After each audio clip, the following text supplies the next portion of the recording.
How you doing, Nation? It's your boy Big G. Damn, I gotta say we got a busy week. Yeah, it's Friday. I'm just doing my video. It's been a long week. Hopefully, everybody had a nice holiday. Um, so let's just get right down to business.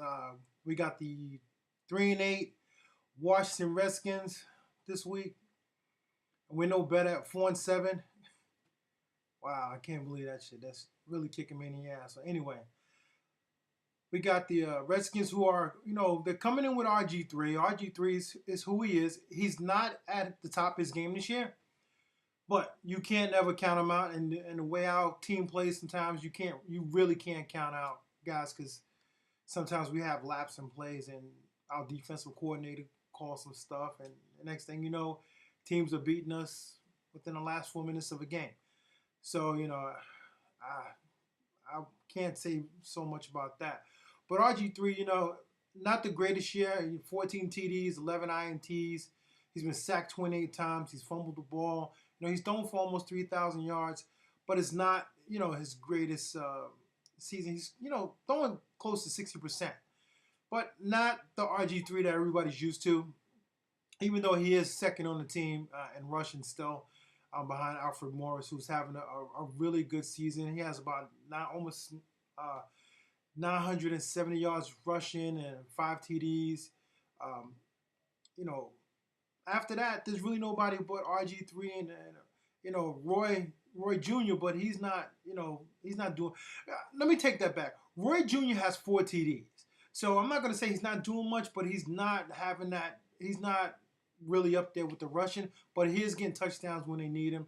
And the same thing with Darryl Young, getting touchdowns when they need him. Respectively, those 3 guys, Morris, Halu, and Young, 5, 4, and 3 touchdowns apiece. Only thing, and the only thing about this year, Rob Griffin doesn't have any rushing touchdowns, which he had a few last year. So, that's what they're working with on, the passing and the running. And they also have Pierre Garçon, who's having a great season. But I knew Pierre Garçon when he was with Indianapolis and he was with Peyton Manning, so he's probably picked up a few things in terms of how to be a good player. And he's got almost 1,000 yards receiving, 3 TDs. He's a workhorse of a player, and he can get the job done.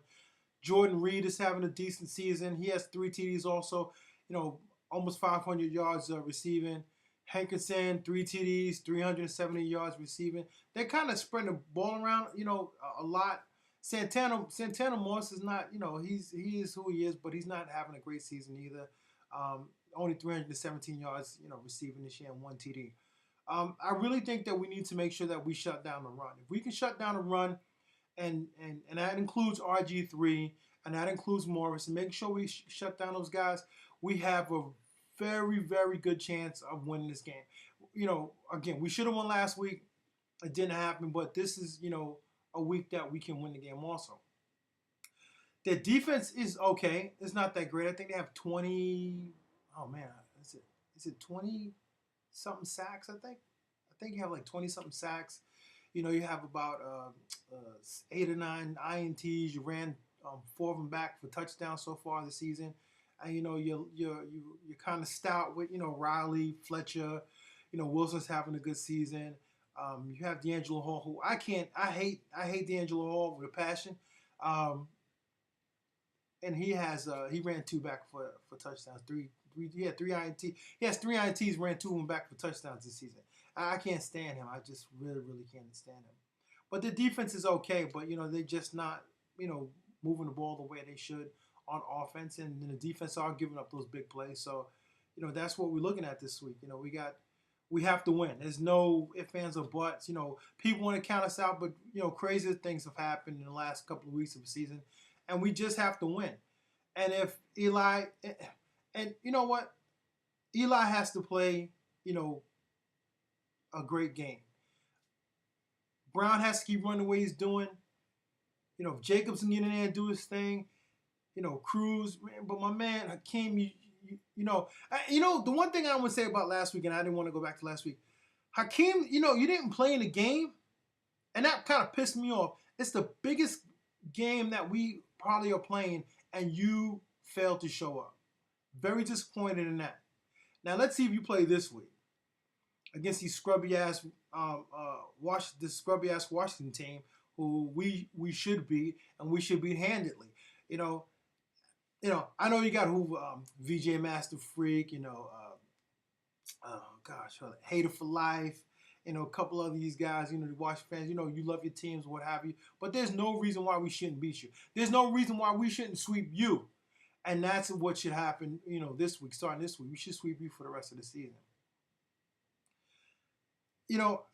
It's not even I can't even hate right now. I'm pissed. I'm pissed at my team more than I'm pissed at anyone else. But you know what? We should beat the Redskins. It shouldn't even be a topic of discussion. We should go through them, beat them, come out next week, take care of business. But this week is all about Washington and whipping their ass.